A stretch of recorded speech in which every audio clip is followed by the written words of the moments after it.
रामायण में आखिर कौन थी वह राक्षसी त्रिष्टा जो रावण की लंका में माता सीता को अपनी पुत्री बना लिया और माता सीता भी उसे माता ही मानती थी। आखिर त्रिष्टा किसका अवतार थी? कौन थी त्रिष्टा पूर्व जन्म में और किसके श्राप से उसे राक्षस कुल में जन्म लेना पड़ा? और त्रिष्टा किसकी पुत्री थी?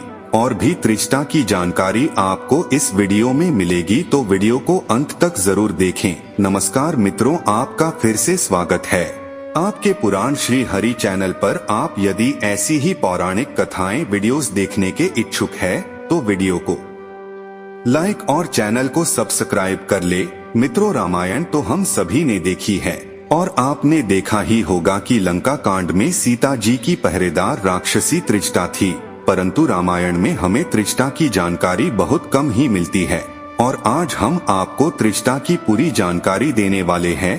त्रिष्टा रामायण की एक वह पात्रा हैं जो रामायण में त्रिष्टा मुख्य साध्वी राक्षसी प्रमुख थी।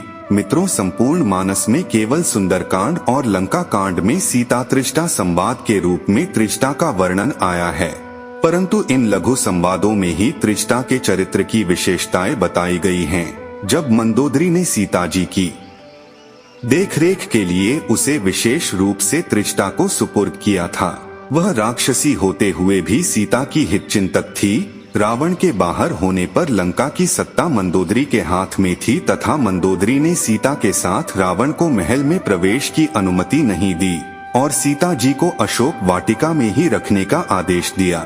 रामचरित्र मानस में राम भक्त त्रिष्टा का उल्लेख मिलता है। त्रिष्टा जाम राक्षसी एका, रामचरण रति निपुण विवेका। रामचरित्र मानस अध्याय 5:11-1। इस श्लोक में त्रिष्टा के 4 गुणों को स्पष्ट करता है। एक, वह राक्षसी है, दूसरा श्री रामचरण में उसकी रति है और तीसरा वह व्यवहार निपुण और चौथा विवेकशीला है। राक्षसी होते हुए भी श्री राम चरणानुराग, व्यवहार कुशलता एवं विवेकशीलता जैसे दिव्य देवोपम गुणों की अवतारणा चरित्र में अलौकिकता को समाविष्ट करती है।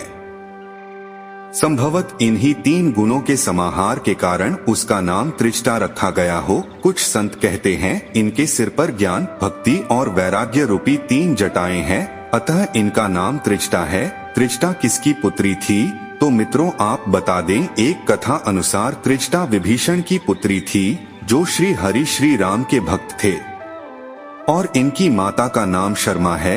वह रावण की भ्रातृजा थी। राक्षसी उसका वंशगुण है और राम भक्ति उसका पैतृक गुण।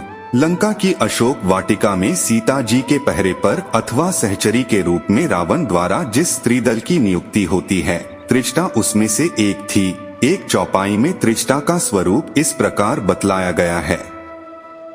त्रिष्टा नाम राक्षसी एका, रामचरण रति निपुण विवेका। यही कारण है कि विरहाकुला और त्रासिता सीता ने त्रिष्टा को माता मानती थी।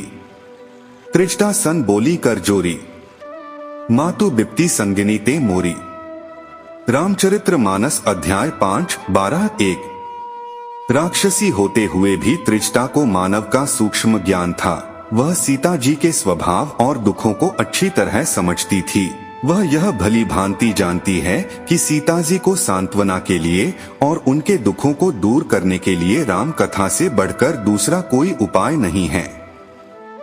जानकी माता ने पुत्र कहकर हनुमान जी से और माता कहकर त्रिष्टा से अपना संबंध जोड़ लिया। सीता जी के प्राणों की रक्षा करने में और उनकी पीड़ा कम करने में हनुमान जी और त्रिष्टा का मुख्य सहयोग रहा है। संतों का मानना है लगभग 2 वर्ष तक सीता जी लंका में रही, कोई 435 दिन मानते हैं। और त्रिष्टा अत्यंत भाग्यशाली रही कि राक्षसी होने पर भी उन्हें साक्षात भक्ति श्री सीता जी का प्रत्येक क्षण संग मिला, सेवा मिली और प्रेम मिला। अब जानते हैं त्रिष्टा पूर्व जन्म में कौन थी, क्यों उसे राक्षसी कुल में जन्म लिया। मित्रों, पौराणिक कथाओं के अनुसार त्रिष्टा पूर्व जन्म में वह इंद्र की एक अप्सरा थी और उसका नाम सुलेखा था और वह चित्रसेन नामक एक गंधर्व से प्रेम करती थी और दोनों ही इंद्र की सभा में नृत्य किया करते थे। एक दिन सुलेखा को यह एहसास हुआ कि वह चित्रसेन से बिछड़ने वाली है, यह सोच वह रोने लगी। तभी नारद मुनि वहां आ गए और सुलेखा से कहने लगे, जो भविष्य में होने वाला है वह तुम्हारे लिए अच्छा ही होगा। सुलेखा ने पूछा, ऐसा क्या होने वाला है? नारद मुनि ने कहा, जो होगा अच्छा ही होगा, और चले गए। और सुलेखा चिंतित हो गई। एक बार चित्रसेन और सुलेखा पृथ्वी पर भ्रमण करने आए और एक झरने को देख सुलेखा नहाने की इच्छा हुई और दोनों ही उस झरने में नहाने लगे और मस्ती करने लगे। वही पास में ऋषि दुर्वासा तपस्या में लीन थे और उनके ऊपर पानी की कुछ बूंदें जा गिरी और उनकी तपस्या भंग हो गई। और उन्होंने पहले तो कहा, तुम यहाँ से चले जाओ, परंतु सुलेखा नहीं मानी और इसी कारण ऋषि दुर्वासा को क्रोध आ गया। और मित्रों, आप सभी जानते ही हैं कि ऋषि दुर्वासा स्वभाव से ही क्रोधित ऋषि हुआ करते थे। उन्होंने तो एक बार देवताओं को भी श्राप दे दिया था और ऋषि दुर्वासा ने सुलेखा को यह श्राप दे दिया कि जिस तरह तुमने मुझसे बात की है वैसे कोई राक्षस प्रवृत्ति के ही कर सकते हैं। जाओ, मैं तुम्हें यह श्राप देता हूँ कि तुम अगले जन्म में राक्षसी के रूप में और राक्षस कुल में तुम्हारा जन्म होगा। यह सुन सुलेखा घबरा गई और नारद मुनि की कही बातें उसे याद आने लगी और वह विलाप कर रोने लगी और ऋषि दुर्वासा से क्षमा याचना करने लगी। यह देख दुर्वासा ऋषि का क्रोध शांत हुआ, मन पसीजने लगा और उन्होंने सुलेखा को शांत करते हुए बोले कि मैं अपना श्राप वापस तो नहीं ले सकता, परंतु तुम जब राक्षसी योनि में तुम्हें भगवान विष्णु और माता लक्ष्मी के दर्शन होंगे और तुम्हें माँ लक्ष्मी की सेवा करने का अवसर प्राप्त होगा, उसके पश्चात ही तुम्हें राक्षस योनि से मुक्ति मिलेगी। और ऐसा ही हुआ और सुलेखा अगले जन्म में त्रिष्टा बनी और त्रिष्टा ने ही माता सीता, जो लक्ष्मी अवतार थी, उनकी सेवा करने का सौभाग्य प्राप्त हुआ और सीता और श्री राम के आशीर्वाद से त्रिष्टा का उद्धार हुआ। और श्री राम ने उसकी भक्ति देख त्रिष्टा को यह वरदान दिया, जो भी हवन या श्राद्ध कार्यों में जो भी शुद्ध वस्तुएं होंगी वह सबसे पहले तुम्हें ही प्राप्त होंगी।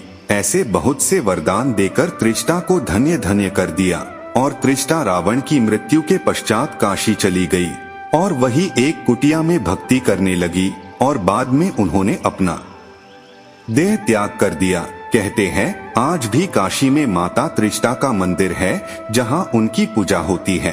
तो मित्रों, यह थी त्रिष्टा के पूर्व जन्म से जुड़ी जानकारी। आपको यह जानकारी कैसी लगी कमेंट में जरूर बताएं। ऐसी ही जानकारी के लिए वीडियो को लाइक और चैनल को सब्सक्राइब जरूर करें।